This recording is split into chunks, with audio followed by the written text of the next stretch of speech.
और सबसे पहले खबर सहारनपुर से है, जहां एक डंपर हाई वोल्टेज लाइन की चपेट में आने के बाद जलकर खाक हो गया। 11,000 की लाइन की चपेट में आने से ट्रक धू धू करके जल उठा। तस्वीर आपको दिखा रहे हैं। ये घटना रामपुर मनिहारन क्षेत्र के इस्लाम नगर की है। गनीमत ये रही कि पुलिस ने मौके पर जाकर ड्राइवर और हेल्पर की जान बचा ली। आग किस वजह से लगी ये अभी तक साफ नहीं है। आग पर काबू पा लिया गया। राहत वाली बात यह है कि ड्राइवर और हेल्पर दोनों ही सुरक्षित हैं। पुलिस मौके पर पहुंची और फिर दोनों की जान बचाई गई। रामपुर मनिहारन क्षेत्र के इस्लाम नगर की घटना, 11,000 की लाइन की चपेट में आने से ट्रक धू धू करके जल उठा। जिस वक्त आग पर काबू पाने की कोशिश वहां पर हो रही थी, पानी की बौछार करके, उसी वक्त की तस्वीर आपको हम दिखा रहे हैं। हाई वोल्टेज लाइन की चपेट में आने से ट्रक धू धू करके जल उठा।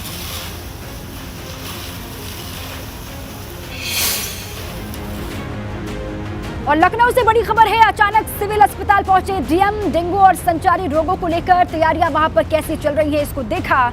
चिकित्सकों को बेहतर उपचार करने के लिए कहा।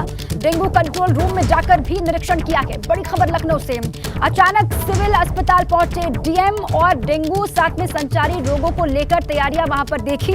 डॉक्टर्स को बेहतर उपचार करने के लिए कहा है और डेंगू कंट्रोल रूम में जाकर भी वहां पर किस तरीके से काम हो रहा है, इसको भी परखा है।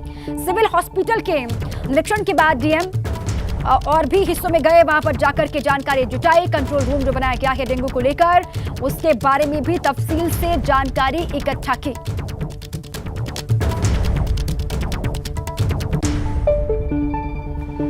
रामपुर से बड़ी खबर है, भाजपा का जिला मंत्री प्रदीप गुप्ता गिरफ्तार। महिला के साथ बदसलूकी के आरोप में गिरफ्तारी हुई है। महिला से मारपीट और अभद्रता के आरोप में गिरफ्तारी हुई है। महिला की तहरीर पर दर्ज केस में यह गिरफ्तारी की गई है। न्यायिक हिरासत में आरोपी को भेजा गया है जेल। ये बड़ी खबर रामपुर से, भाजपा का जिला मंत्री प्रदीप गुप्ता गिरफ्तार हुआ। महिला के साथ बदसलूकी करने का आरोप है और महिला से मारपीट साथ में अभद्रता के आरोप में गिरफ्तारी की गई है। महिला की तहरीर, जिसके बाद एक कार्रवाई हुई है, गिरफ्तारी की गई है। अब न्यायिक हिरासत में भेजने की जानकारी है। ये बड़ी खबर, भाजपा का जिला मंत्री प्रदीप गुप्ता गिरफ्तार हुआ। महिला के साथ बदसलूकी की थी, अभद्रता, गाली गलौज, जिसके बाद ये कार्रवाई हुई है, गिरफ्तार किया गया है। महिला के साथ में मारपीट भी की थी। महिला की तहरीर के बाद गिरफ्तारी की गई। न्यायिक हिरासत में आरोपी को जेल भेज दिया गया है। ये बड़ी खबर, भाजपा के जिला मंत्री को जेल हो गई है। महिला के साथ में बदतमीजी की थी, बदसलूकी की थी, मारपीट की थी। उसके बाद कई तरह के सवाल भी खड़े हुए थे। अब देखिए गिरफ्तारी हो गई है।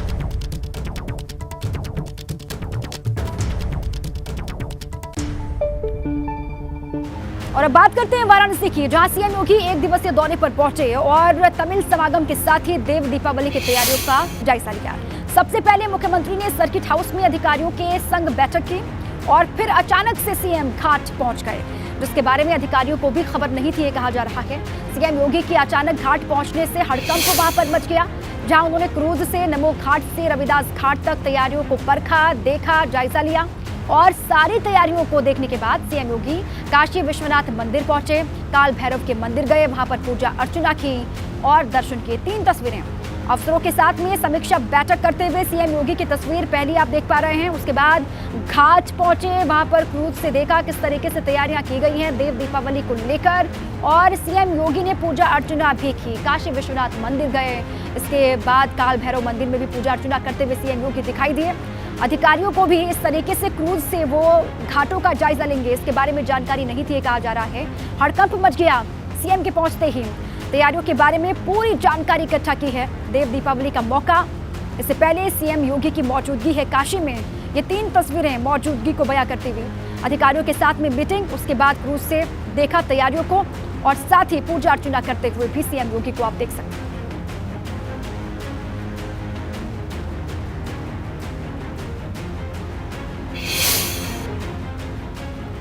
देखिए, देव दीपावली को लेकर काशी सजकर पूरी तरीके से तैयार है। तमाम घाटों को खूबसूरत तरीके से सजाया गया है, जिसमें लेजर शो भी बेहद खास है।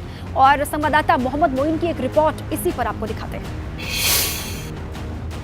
बाबा विश्वनाथ की नगरी काशी में इस बार देव दीपावली पूरी आस्था और श्रद्धा के साथ मनाई जाएगी। भव्य और आकर्षक अंदाज में मनाई जाएगी, खास अंदाज में मनाई जाएगी। और वाराणसी में 84 घाटों की जो सीरीज है उसे देव दीपावली के मौके पर 21 लाख दियों से रोशन किया जाएगा। खास अंदाज में दियों से जगमग किया जाएगा और 10 लाख दिए इनमें से यूपी सरकार की तरफ से जलाए जाएंगे, जबकि 11 लाख दीपों को इंतज़ाम वाराणसी के नागरिकों ने किया है। इस मौके पर चेत सिंह घाट पर विशेष आयोजन किया जाएगा और चेत सिंह किले के पीछे का ये घाट का हिस्सा है, जिसे आप देख सकते हैं कि बिजली की रंगीन रोशनियों से इस घाट को सजाया गया है। ख़ास अंदाज में सजावट की गई है और इस सजावट को देखने के लिए यहाँ पर बड़ी संख्या में जो लोग हैं, वाराणसी के लोग हैं, देश के कोने कोने से देव दीपावली मनाने के लिए यहाँ पर आए हुए लोग हैं, वो इनकी तैयारियों को देखने के लिए पहुँचे हुए हैं। बेहद भव्य व आकर्षक अंदाज में मनाए जाने की तैयारी है और घाटों को 21 लाख दियों से सजाया जाएगा। तो साथ ही चेत सिंह घाट पर लेज़र शो का आयोजन किया जाएगा और देव दीपावली के मौके पर यह पहला मौका होगा जब वाराणसी में लेज़र शो का आयोजन किया जा रहा है। कैमरामैन रोहित श्रीवास्तव के साथ मोहम्मद मोइन, एबीपी गंगा, वाराणसी। अब आगे बढ़ते हैं। निकाय चुनाव को लेकर राष्ट्रीय लोक दल ने तैयारी अपनी शुरू कर दी है। गाजियाबाद के लोनी में जयंत चौधरी ने जनसभा की और कार्यकर्ताओं को संबोधित किया। जयंत की इस जनसभा में काफी भीड़ देखने को मिली। एबीपी गंगा ने तमाम मुद्दों पर जयंत चौधरी से बात की है। जयंत जी, निकाय चुनाव को लेकर एक बिगुल बच चुका और अब आप भी मैदान में आ गए हैं, तो क्या कहेंगे लोनी के लिए? नहीं, अभी निकाय चुनाव घोषित नहीं हुए, लेकिन पार्टी बढ़त हासिल कर रही है। यहाँ जो मौजूदा चेयरमैन है वो आज दल में शामिल हो रही है, ताकत मिलेगी और उनके जवाबदेही लोनी के क्षेत्र की जनता के प्रति है। अब हाल के चुनाव में भी हम उम्मीद करते हैं कि उनको दोबारा मौका दिया जाए। विकास कुंज में सभा हो रही है और लोनी के विकास के लिए हम सब लोग प्रयास करेंगे। जयंत जी, आपसे एक सवाल ये है कि आपने एक लेटर लिखा और लेटर बम हम उसे कह सकते हैं कि आपने जो विक्रम सैनी है, विधायक है, उनकी सदस्यता रद्द करने के लिए एक लेटर लिखा, उसके बारे में जानना चाहिए। इस देश में संविधान है, स्थापित नियम है, कानून है और उसके तहत ही कार्रवाई हो सकती है। मैं ये श्रेय नहीं ले सकता कि मेरे चिट्ठी लिखने से मात्र कुछ कार्रवाई हुई, वो तो होना ही था, लेकिन सरकार की और प्रशासन की मंशा सही नहीं थी और सही होती तो आज जहां उपचुनाव मैनपुरी में और रामपुर का घोषित हुआ है, उसके साथ यहाँ भी खतौली में भी चुनाव होना था। जहां 1 महीने पहले सजा हो चुकी, उसके प्रति अब तक विधानसभा सचिवालय को पहुंची नहीं है और आजम खान के विषय पे अगले दिन ही वहां पहुंच जाती है। तो ये दुर्भाग्यपूर्ण है, नुकसान है। खतौली की जनता को छला जा रहा है, वरना आज दोबारा वहां की जनता को मौका मिलता, साथ इस उपचुनाव में वो मतदान करते और एक अच्छा प्रतिनिधि चुनते और अच्छा वो सार्थक वहाँ काम हो पाता। लेकिन आपने जो द्वेष भावना का जो आरोप लगाया था उसको नकारा गया है कि ऐसी कोई द्वेष भावना नहीं है। नहीं, देखिए, तो कमी किसकी है? मैं पूछना चाहता हूँ कि जिसको 1 महीने पहले सजा मिल गई उस क्षेत्र में आज चुनाव नहीं हो रहा और जिसको हाल में सजा मिली वहाँ उपचुनाव घोषित हो चुका, कमी किसकी है?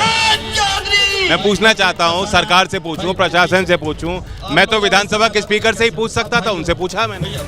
एक आखिरी सवाल ये है कि निकाय चुनाव में समाजवादी पार्टी के साथ राष्ट्रीय लोकदल रहेगी या नहीं रहेगी? देखिए, हम लोग साथ चल रहे हैं, रणनीति बना रहे हैं और ये गठबंधन छोटे चुनाव हो, बड़े चुनाव हो, हर स्तर पर एकता बना के हम लोग आगे बढ़ेंगे।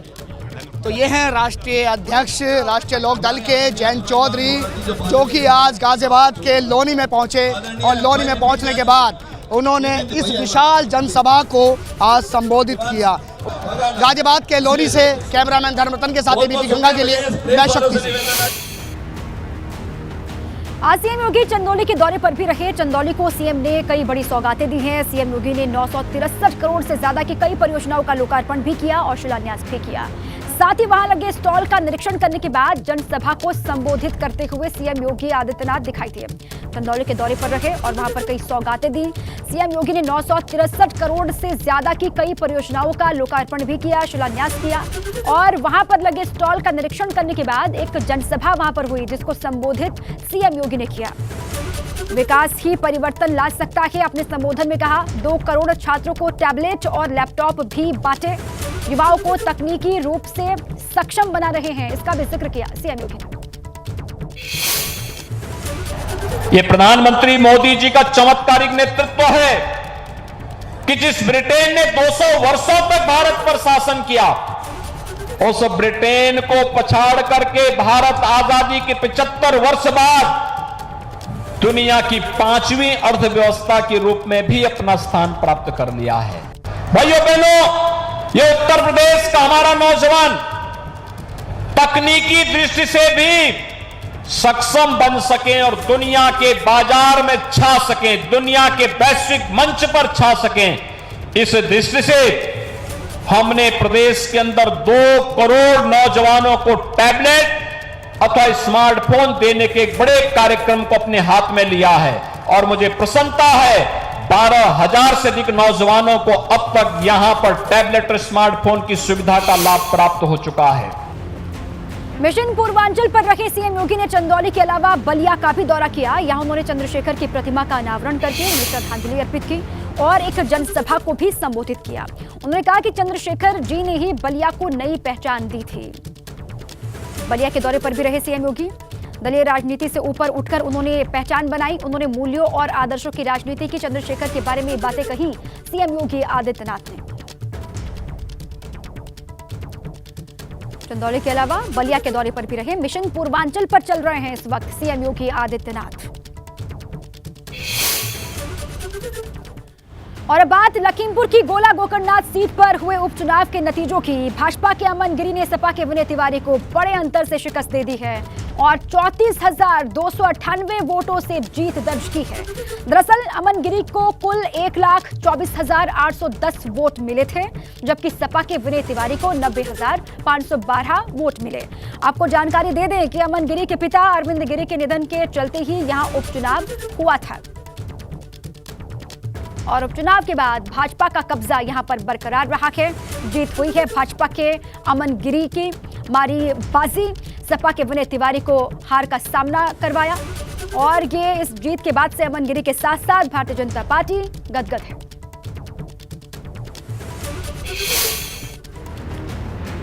देखिए, इस उपचुनाव में यूं तो 7 प्रत्याशी मैदान में थे, लेकिन महामुकाबला जो था वो सपा और भाजपा के बीच ही था। अमन गिरी ने जहां अपनी प्राथमिकताओं को गिनाया, वहीं सपा की तरफ से भाई बनाने का आरोप लगाया गया।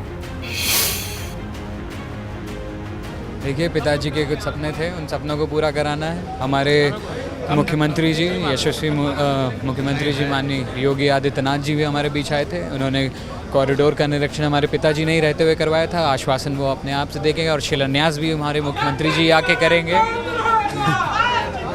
तो उन कार्यों को तो पूरा कराना ही है। कॉरिडोर है, रिंग रोड है, ये सब मुख्य जो जटिल काम है जो पिताजी खुद पारित करवा के जा चुके हैं। जीत से पहले लक्ष्य जीत था, अब जीत के बाद लक्ष्य क्या होगा?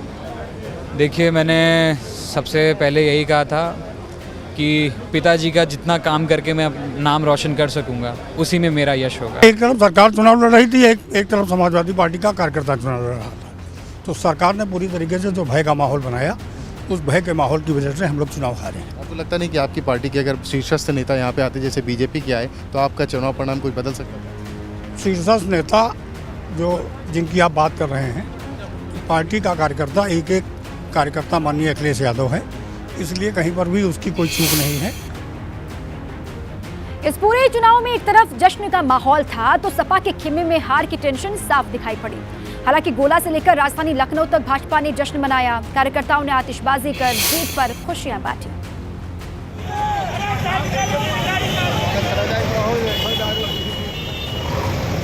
ये 3 तस्वीरें आपको दिखा रहे हैं। जीत के बाद किस तरीके से जश्न मनाया गया। भारतीय जनता पार्टी खेमे में उत्साह है। जीत के बाद जश्न का माहौल लखीमपुर खीरी से लगाए लखनऊ तक। और दूसरी तस्वीर, बुलडोजर पर डांस किया गया। कार्यकर्ता बेहद उत्साहित दिखाई दिए, नारे लगाए गए पार्टी के समर्थन में। पार्टी कार्यालय पर भी जश्न का माहौल। एक तरफ खुशी और एक तरफ निराशा। समाजवादी पार्टी निराश है जो नतीजे सामने आए हैं। हालांकि दावे किए जा रहे थे जीत को लेकर, लेकिन दावे हवा हवाई साबित हुए। भारतीय जनता पार्टी को जीत मिली, जिसके बाद से कार्यकर्ता ढोल नगाड़ों में थिरकते हुए दिखाई दे रहे हैं, होली खेलते हुए दिखाई दिए, मिठाई खिलाकर एक दूसरे को खुशी मनाते हुए दिखाई दिए।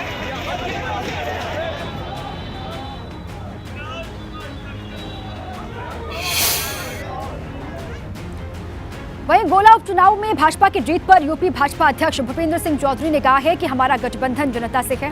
इसके साथ ही उन्होंने गोला की जनता और कार्यकर्ताओं को जीत की बधाई दी। मैं गोला के सभी सम्मानित मतदाता भाइयों बहनों का आभार प्रकट करता हूं कि उन्होंने एक बार पुनः भारतीय जनता पार्टी के नेतृत्व में विश्वास व्यक्त किया है और अमन गिरी हमारे युवा प्रत्याशी को पिछली बार से भी बड़े जनादेश के साथ विधानसभा में भेजने का काम किया। भारतीय जनता पार्टी के असंख्य कार्यकर्ताओं ने भी, जिन्होंने रात दिन एक करके मेहनत करके अपनी बात जनता के बीच में पहुंचाने का काम किया।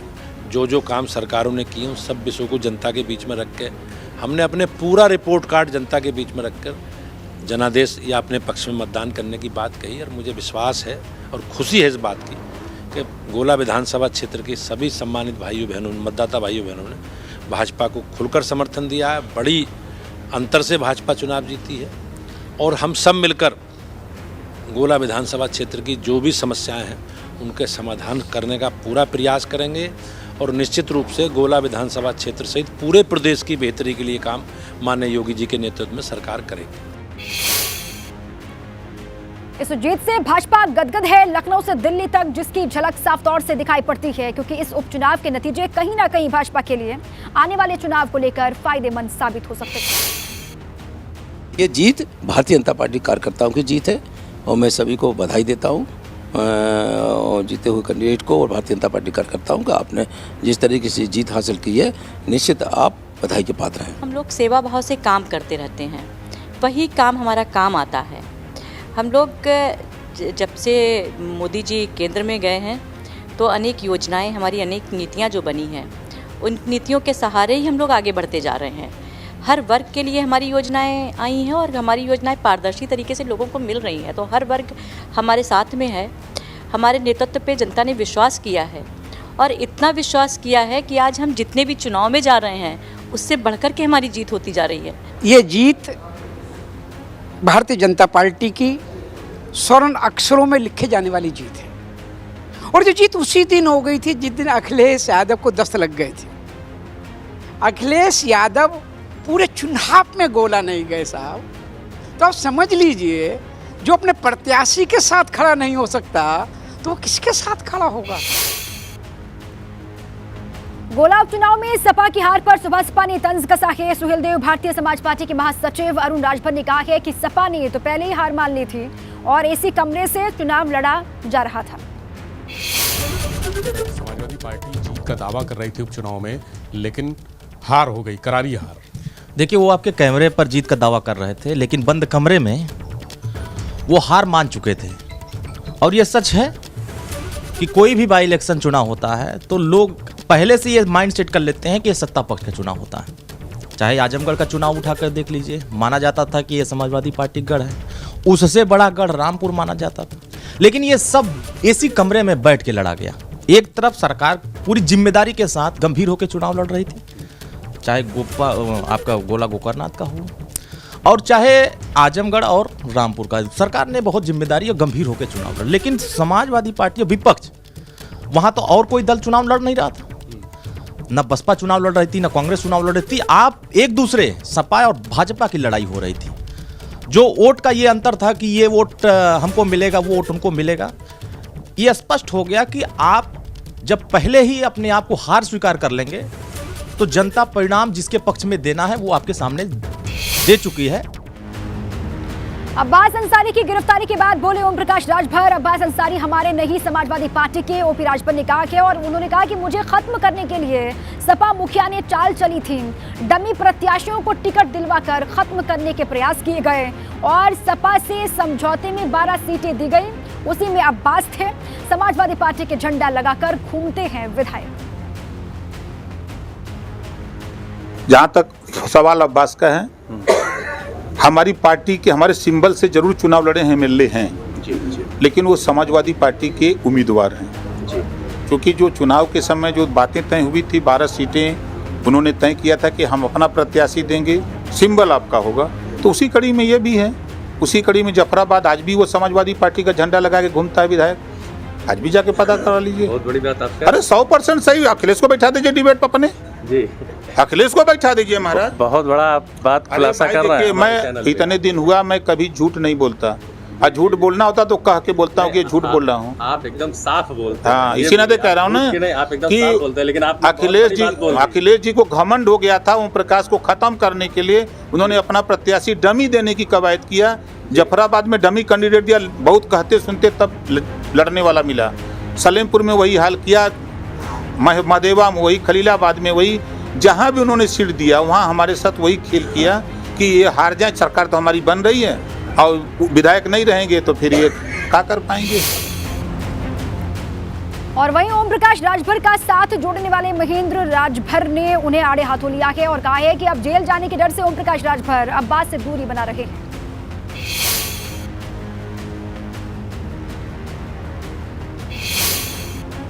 आज वो बोल दिए हैं कि वो समाजवादी पार्टी के प्रत्याशी थे, वो डमी प्रत्याशी थे, वो हमारे प्रत्याशी नहीं थे, हमारे खिलाफ साजिश की गई। अब्बास अंसारी जब पकड़ लिए गए ईडी के द्वारा, इस पे क्या कहेंगे आप? नहीं, वो गलत बोल रहे हैं ओम प्रकाश राजभर। सुहेल देव भारतीय समाज पार्टी के खाते में मऊ सदर की सीट थी और सुहेल देव भारतीय समाज पार्टी का कैंडिडेट श्री अब्बास अंसारी जी थे। इसमें कहीं कोई संशय और दो राय नहीं है। अरे बात तो नहीं, वो खुल करके बोल रहे होंगे, वो अलग विषय है। उनको बस समझ लीजिए कि उनका स्वार्थ, हाँ, उनका स्वार्थ सिद्ध हुआ कि आप कहाँ के, हम कहाँ के। बस वो स्वार्थी आदमी है ओम प्रकाश राजभर।